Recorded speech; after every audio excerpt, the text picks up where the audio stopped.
My name's Rosalind Moussa, and I came originally to Belgium in the fall of 2007 to study at the conservatory, the conservatory in Brussels, with Antigone Goni. I'm a guitarist, and I had first heard her play 4 years earlier when I was a student in St. Louis, and I was just blown away. And I had wanted to study with her since then. And I've also wanted to study in a French-speaking country ever since I was a child. So it all sort of came together. It seemed like the right thing. So in the summer before I applied for the Fulbright, I came to Belgium for 3 weeks and took private lessons with Antigone to sort of, see how it was going. And it was great. And she agreed that she wanted me to come back to study with her for the year. So I applied for the Fulbright. Everything was fine. It was essays and stuff. I guess everybody knows that who's watching this video. In any case, so I came in September of 2007, and I had an audition the day after I arrived. So I was jet lagged and everything. And but anyway, it was fine. So there I was. I studied with her for a year.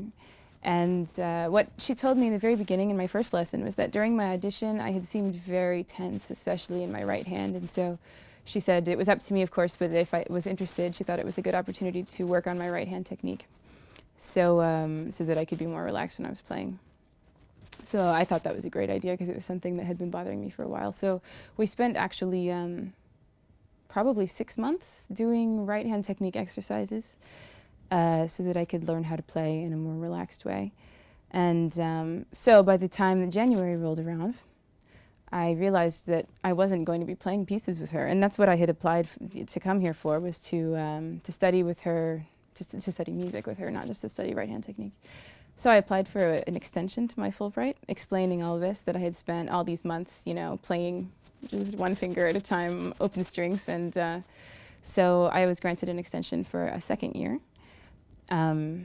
To study music with Antigone. So I went home for the summer, and then I came back in September of the following year, and I broke my wrist falling on the street in Brussels. The cobblestones, they'll get you.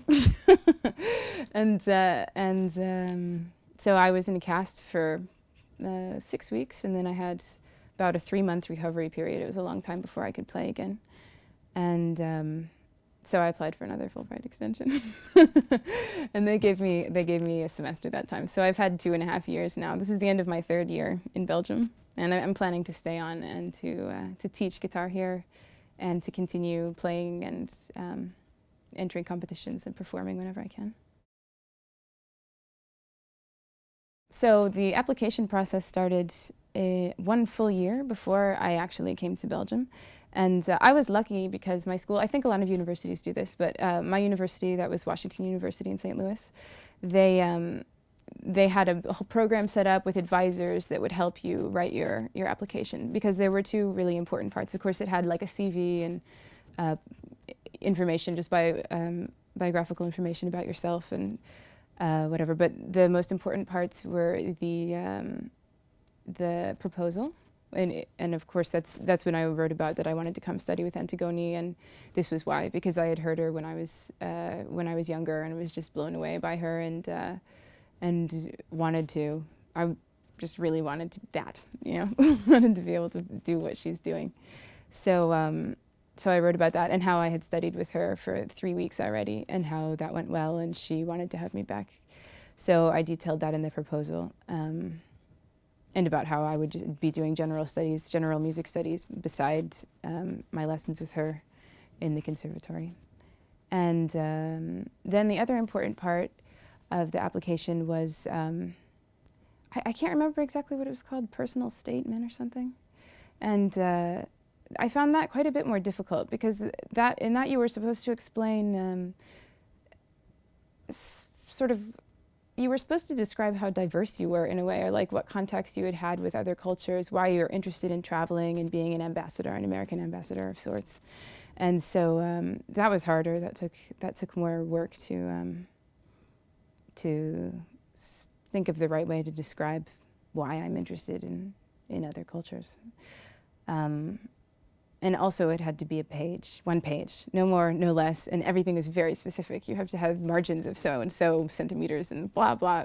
It's really, really taxing. But my advisor there at WashU helped me. She edited it a couple times, and I looked at it over and over again for a period of 2 weeks, 3 weeks when I was preparing the application.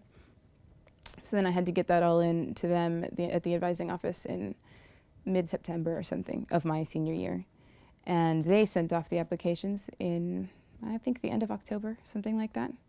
Then I had to wait like 6 months, and I heard back in April, I think I heard back in April that I had gotten a Fulbright, so that was exciting.